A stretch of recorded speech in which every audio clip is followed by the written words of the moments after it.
Fascist সরকার যেভাবে আলেমদেরকে যেভাবে গলা চিপে ধরছে, আলেমদেরকে নির্মমভাবে জুলুম করেছে, কারাগারে পাঠিয়েছে, তার উল্টা চিত্র আমরা আবার বাংলাদেশের জমিনে আনাগোনা দেখছি। ঠিক না বেটি?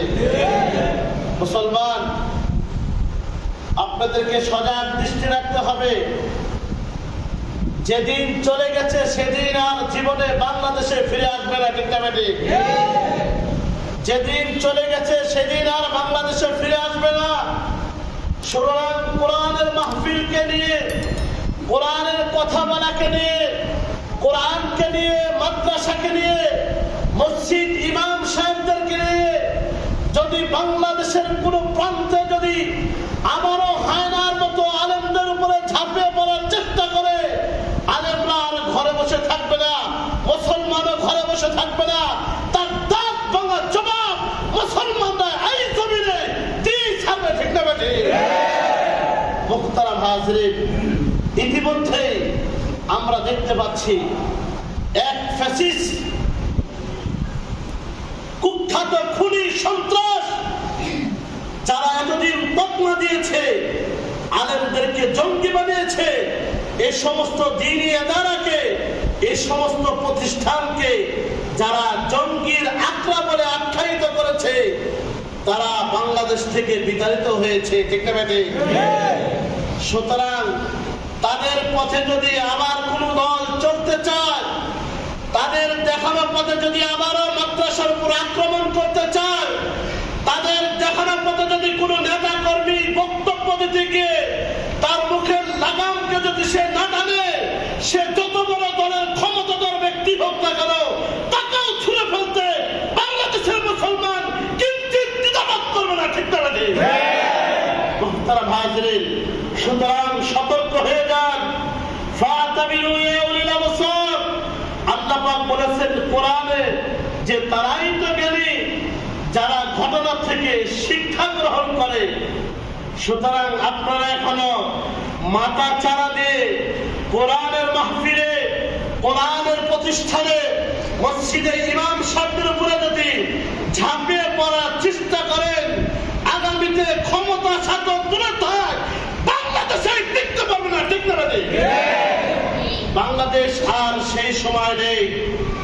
বাংলাদেশে যে সময় চলে গেছে সে সময় আর ফিরে আসবে না ইনশাআল্লাহ। বাংলাদেশের যুবকরা এখন শুধু মাদ্রাসার মসজিদ বলে কথা নয়, এখন ইসলামের বিপক্ষে একটা কটূক্তি আসবে, কোরআনকে নিয়ে ব্যঙ্গ করবে, মাদ্রাসাকে নিয়ে ব্যঙ্গ করবে, ওলামায়ে কেরামদেরকে নিয়ে কটাক্ষ করবে। মাদ্রাসার ছাত্ররা প্রতিবাদ করার আগেই ঢাকা ইউনিভার্সিটির ছাত্র, নটরডেম কলেজের ছাত্ররা, জাহাঙ্গীরনগর বিশ্ববিদ্যালয়ের ছাত্ররা, বেগম রোকেয়া কলেজের ছাত্ররা ঝাঁপিয়ে পড়ে ইসলামের পতাকাকে উড্ডীন করতে। ঠিক না বেটি? মুহতারাম হাজরিন, সুতরাং এখন আপনি কথা বলতে গেলে, আপনি যে দলের হন না কেন, অবশ্যই আপনার মুখে লাগাম টানতে হবে। আপনি কোরআনের মাহফিলে বাধা দিতে গেলে আপনার 14 বার চিন্তা করতে হবে যে আমার একটা কথা, আমার একটা স্ট্যাটাস যদি মাহফিলের উপর আঘাত হানে, আমার দশাটা কি হবে? যারা চলে গেছে তাদের থেকে যদি শিক্ষা না হয়, যারা চলে গেছে কোরআনের মাহফিলে বাধা দেওয়ার কারণে, আলেমদের উপরে জুলুম করার কারণে তাদের কি করুণ পরিণতি হয়েছে। মুহতারাম হাজরিন, বিগত সেই ফ্যাসিস্ট সরকারের আমলে আপনারা দেখেছেন, কারো কাছে যদি ইসলামিক বই পাওয়া গেছে তাহলে তাকে জঙ্গি অপবাদ দেওয়া হয়েছে, জঙ্গি অপবাদ দেওয়া হয়েছে। আল্লামা মামুনুল হক সাহেব সহ দেলোয়ার হোসেন সাইদি সাহেবের ছবি যদি কারো মোবাইলে পাওয়া গেছে, কারো ফোনে ওয়াজ পাওয়া গেছে, তখন তাকে জঙ্গি তকমা দিয়ে তাকে জেল হাজতে পাঠানো হয়েছে। আমরা দেখেছি সেই দিন ফিরে এসেছে। কিছুদিন পূর্বে ঢাকার মধ্যে ঋণ দিবে বলে সারা বাংলাদেশ থেকে সেই গোষ্ঠী মানুষদেরকে সমাবেত করেছিল। মিডিয়ার মাধ্যমে এসেছে হাসিনার ছবি যার মোবাইলে পাওয়া গেছে তাকেও পুলিশ সেভাবে আক্রমণ করেছে, ঠিক না বেটি? মুহতারাম হাজিরিন, সুতরাং কোরআনের সাথে যারা লাগতে আসবে, মসজিদ মাদ্রাসার সাথে যারা লাগতে আসবে, তাদের পরিণতি হবে বিগত মানুষদের মতো। সুতরাং মসজিদের মাহফিল, মাদ্রাসার মাহফিল আপনি যদি বাধা দেওয়ার চেষ্টা করেন, আপনি যত বড় ক্ষমতাধর মানুষ হন না কেন, আপনাকে ছুঁড়ে ফেলতে বাংলার তৌহিদি জনতা কিঞ্চিত দ্বিধাবোধ করবে না, ঠিক না বেঠে? তারা হাজির কিছুদিন পরে রংপুরে কুড়িগ্রামে আমির হামজা সাহেবের মাহফিলে একটি বাধা দেওয়া হয়েছে। মানিকগঞ্জে ইসকনের বিরুদ্ধে কথা বলার কারণে বক্তাকে স্টেজের মধ্যে অপমান করা হয়েছে এবং সেটা ছিল মাদ্রাসার মাহফিল, মাদ্রাসার উপরে আক্রমণ করা হয়েছে। মুহতারাম হাজিরিন, আমরাও দেখতে পাচ্ছি বিভিন্ন সময় বিভিন্ন মাধ্যমে ফেসবুকে স্ট্যাটাস দেওয়া হয়েছে, কারো নাম যদি মাহফিলের পোস্টারে না আসে তাহারা মাহফিলকে বন্ধ করার চক্রান্ত করছে। বিভিন্ন সময় ফেনীতে একটা ঘটনা ঘটেছে, নোয়াখালীতে একটা ঘটনা ঘটেছে। মুহতারাম হাজিরিন, শুধু নাম দেওয়াকে কেন্দ্র করে, কি দেওয়াকে কেন্দ্র করে? নাম দেওয়াকে কেন্দ্র করে মাহফিল বন্ধ করে দেওয়া হয়েছে। মুহতারাম হাজিরিন, এটা বড় দুঃখের বিষয়। এখনো বাংলাদেশে এমন ঘটনা ঘটে যাচ্ছে যেটা মানুষ চিন্তাই করতে পারে না। এই স্বাধীন করার পরে বাংলাদেশে এমন ঘটনা আবারও ঘটতে যাচ্ছে। সুতরাং আমি আপনাদেরকে দৃষ্টি আকর্ষণ করে বলছি, সজাগ দৃষ্টি রাখতে হবে। যদি ইসলাম, যদি ঈমান হেফাজত করতে চান, যদি মানুষ রূপে বাঁচতে চান, এই সমস্ত মসজিদ মাদ্রাসার পাশে আপনাদের সকলকে দাঁড়াতে হবে, ঠিক না বেটি? যদি নিজের ঈমান, যদি আমল ঠিক করতে চান, যদি এই সমস্ত মাদ্রাসা না থাকে আপনি বেঈমান হয়ে যাবেন, আপনি ঈমান রক্ষা করতে পারবেন না। যে উদ্দেশ্যে আল্লাহ পাক আপনাকে সৃষ্টি করেছেন, আল্লাহর দাসত্ব করা, সেটা করতে পারবেন না। আল্লাহ পাক যে আমানত দিয়ে সৃষ্টি করেছেন আপনাকে, এত বড় আমানতের দায়িত্ব আপনি নিয়েছেন, আমানত আপনি রক্ষা করতে পারবেন না। সুতরাং এই সমস্ত প্রতিষ্ঠান, এই কওমি মাদ্রাসার পাশে সদা সর্বদা আপনাকে দাঁড়াতে হবে। তার সুখে, তার দুঃখে, তার আনন্দের মুহূর্তে, সব মুহূর্তে আমাকে আপনাকে তার পাশে থাকতে হবে। যদি পাশে থাকতে পারি, দুনিয়াতে কিছু করে যদি আমি আল্লাহ তাআলার কাছে মাপ নাও পাই, ইনশাআল্লাহ অবশ্যই মাদ্রাসার পাশে দাঁড়াবেন, ইমামের পাশে দাঁড়াবেন, ওলামা ইকরামের পাশে দাঁড়াবেন। এই মুহাব্বত, যদি নবীর মুহাব্বত যদি আপনাকে জান্নাত পর্যন্ত পৌঁছায়, যদি কওমি মাদ্রাসার পাশে আপনি দাঁড়ান, আল্লাহর কসম করে বলি, এই ভালোবাসা আপনাকে জান্নাত পর্যন্ত পৌঁছায় দিবে, জান্নাত পর্যন্ত পৌঁছায় দিবে। কিন্তু মুহাব্বত করতে হবে আল্লাহর জন্য। কার জন্য? আল্লাহর জন্য। আমাকে ভালোবাসবেন আল্লাহর জন্য, আমি আপনাকে ভালোবাসবো আল্লাহর জন্য। ভালোবাসা শুধু বিনিময় দ্বারা যদি ভালোবাসতে চান, বিনিময় দুনিয়ায় পেয়ে যাবেন অনেক। আল্লাহ পাক নবী করিম সাল্লাল্লাহু আলাইহি সাল্লাম হাদিসের মধ্যে বলেছেন, অনেক মানুষ আছে, অনেক শহীদ আছে যারা জীবনে ইসলামের জন্য শাহাদত বরণ করেছেন, কিন্তু তার নিয়তের মধ্যে ছিল ভেজাল।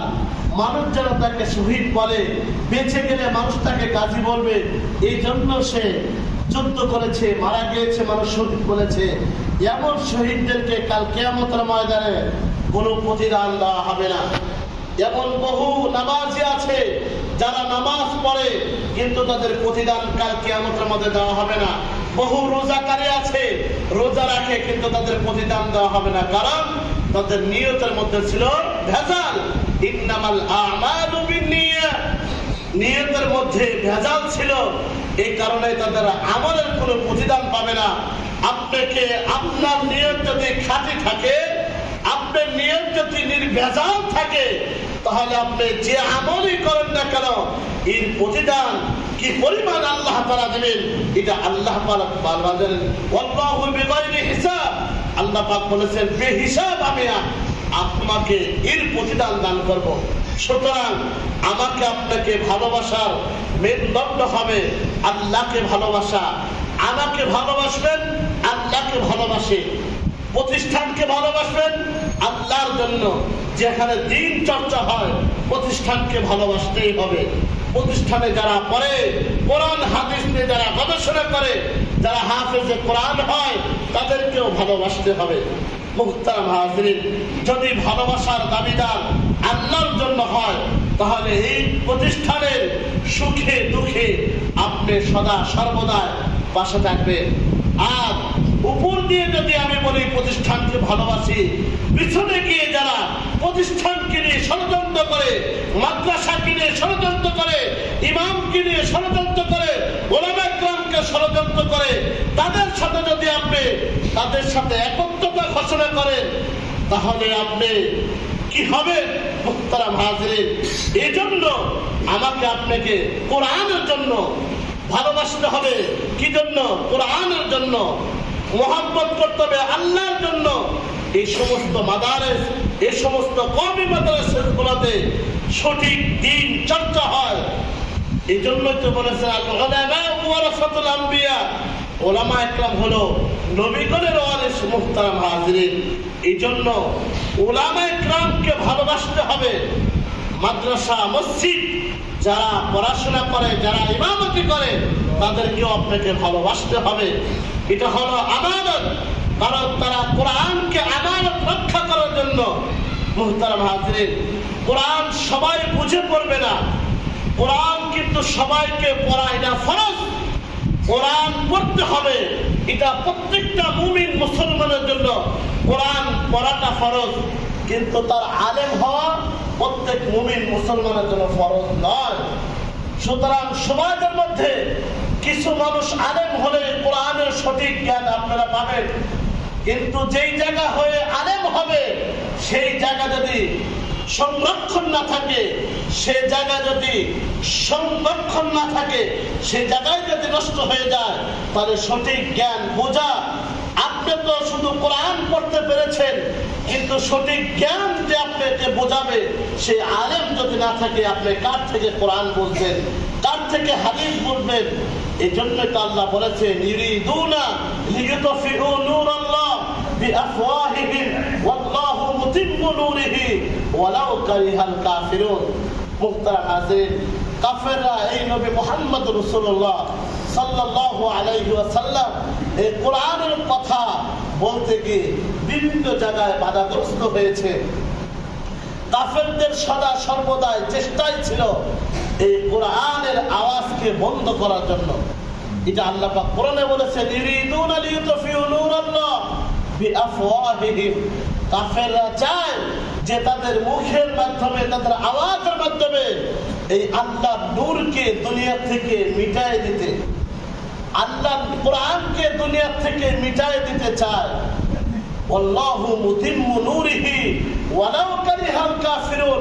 আল্লাহ পাক বলেছেন এই কোরআন, এই নূরকে মিটায় দেওয়া তো দূরে থাক, এটা আমি আল্লাহ রাব্বুল আলামিন কোরআন নাজিল করেছি।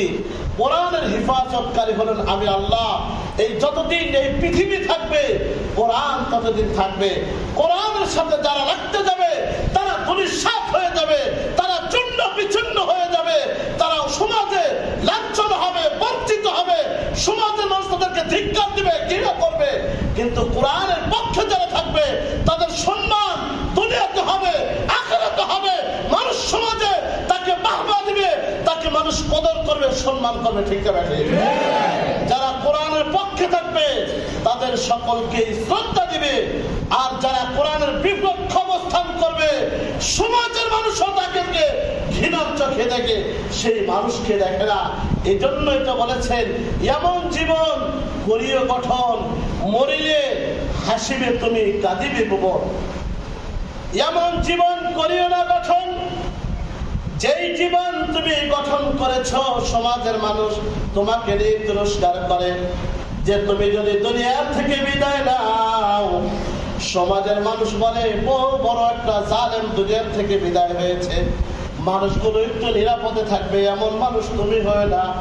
যে মানুষটা তুমি দুনিয়া থেকে বিদায় নিলে দুনিয়ার মানুষ খুব আনন্দ বোধ করে, কিন্তু তোমার যে আলমে বরজখ শুরু হয়েছে, তোমার কবর থেকে শুরু হয়ে একবার আবাদা পর্যন্ত তোমার শুধু শাস্তি আর শাস্তি, এমন তুমি মানুষ হিসেবে গঠন করিও না।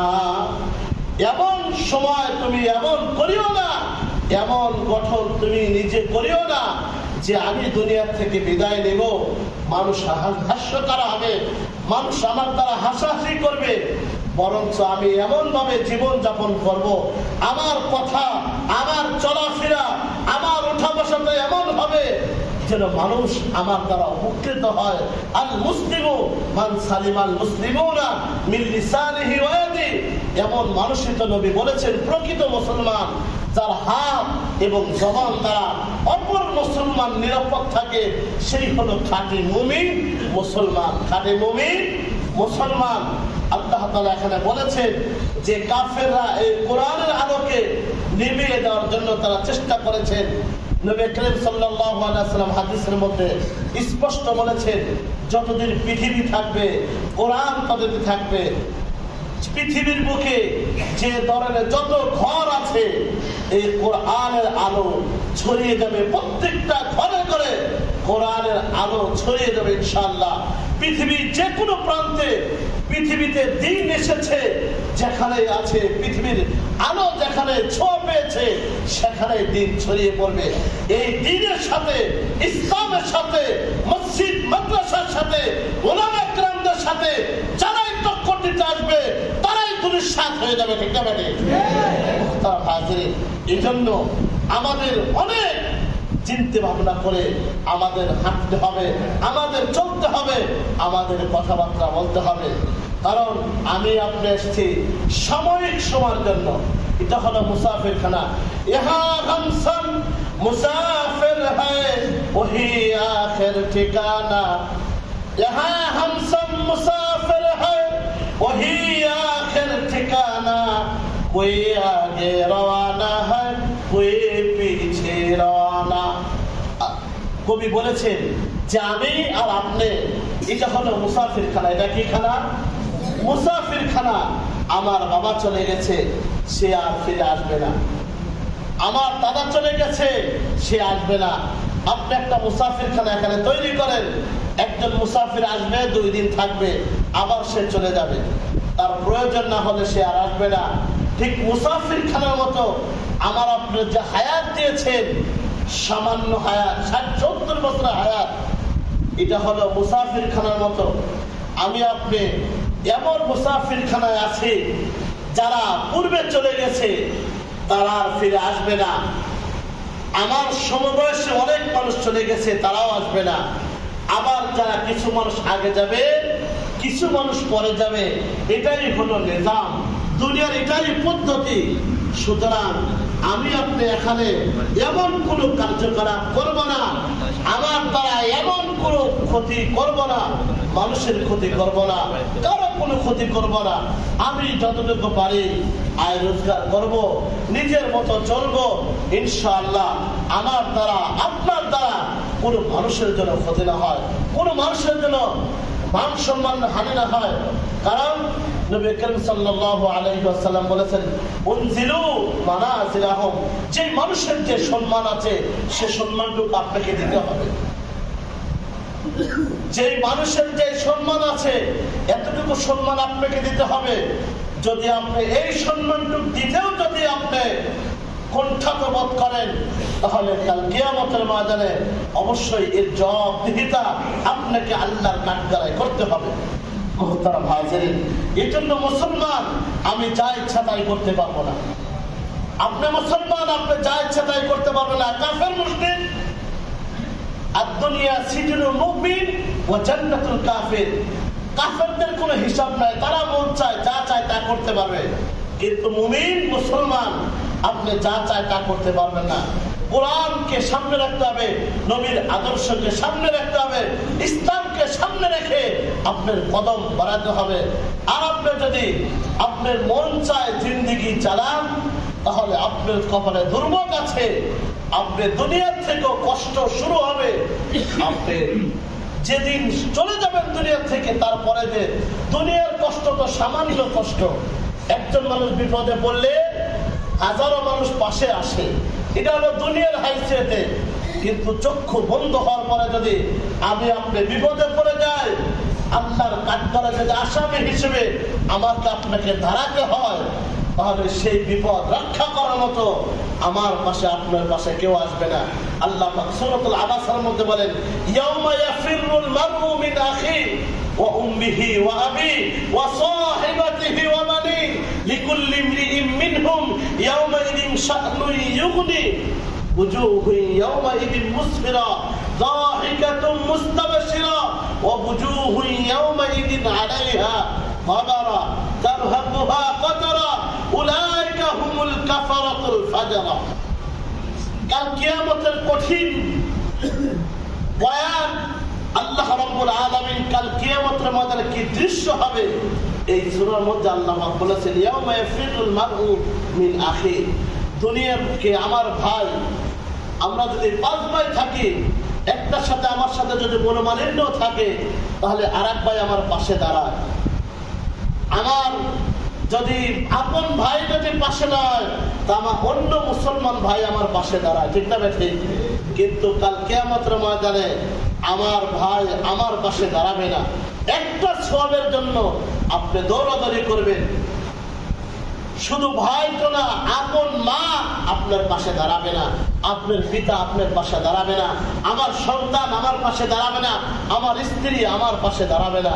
সুতরাং এই যে অসৎ পথে কামাই করে আমি যে তাদের ভরণ পোষণ করছি, কাল কিয়ামতের একটা সওয়াবের জন্য আমার পাশে কেউ পাবে না। এই জন্য আমার পথ আমাকেই বেছে নিতে হবে।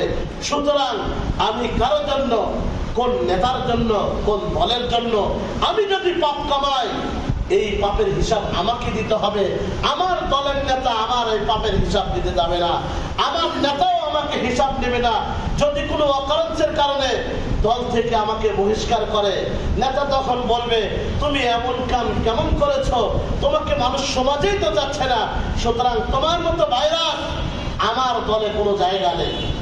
আমরা ইতিমধ্যে দেখেছি বহু মানুষকে বহু দল থেকে ছেড়ে দেয়, তাই না? বহু মানুষ আকাম কুকাম করে, দলের ভাবমূর্তি নষ্ট করে, 1 মিনিটের মধ্যে দল থেকে বহিষ্কার করে দেয়। সুতরাং আপনার কাজ, আমার কাজ, এটা তো সামান্য একটা দল বহিষ্কার করেছে। নবীর আদর্শের খেলাফ যদি হয়, নবীর দল থেকে যদি আমাকে আপনাকে বহিষ্কার করে দেয়, একদল দুনিয়ার মুখে যদি বিএনপি আমাকে বহিষ্কার করে, আওয়ামী লীগ আমাকে নেওয়ার জন্য অনেক নেতা আছে, আমাকে আওয়ামী লীগ বহিষ্কার করে, জাতীয় পার্টি আছে, জাতীয় পার্টি থেকে বহিষ্কার করলে জামাত ইসলাম আছে, জামাত ইসলাম বহিষ্কার করলে অন্য দল আছে আমাকে গ্রহণ করবে। কিন্তু নবীর আদর্শের খেলাফ, নবীর সাথে দুশ্মনী, কোরআনের সাথে দুশ্মনী, ইসলামের সাথে দুশ্মনী, ওলামা ইকরামের সাথে দুশ্মনী করার কারণে আল্লাহ যদি আল্লাহর বান্দার খাতা থেকে আমার নামটা কেটে দেয়, আমার কি দশা হবে, আপনার কি দশা হবে? নবীর যদি নবী উম্মত বলে যদি আপনাকে ঘোষণা না দেয় যে আপনার মতো বেঈমান আমার আদর্শের সাথে, আমার কোরআনের সাথে, ইসলামের সাথে, ওলামা ইকরামের সাথে বেয়াদবি করতে বের হয়ে যা, কি হবে আপনার, কি হবে আমার? এই জন্য আমাকে আপনাকে হিসাব করে চলতে হবে, হিসাব করে পা ফেলতে হবে। আমার একটা কথা, আমার একটা স্ট্যাটাস যেন ইসলামের বিপক্ষে না যায়, কোরআনের বিপক্ষে না যায়, হুজুরের বিপক্ষে না যায়। খুব হুঁশিয়ার, সাবধান মুহতারাম হাজিরিন। দুনিয়ার মুখে কেউ দেখবে না, দেখবে একজন, কে? আল্লাহ। কে দেখবে? আল্লাহ।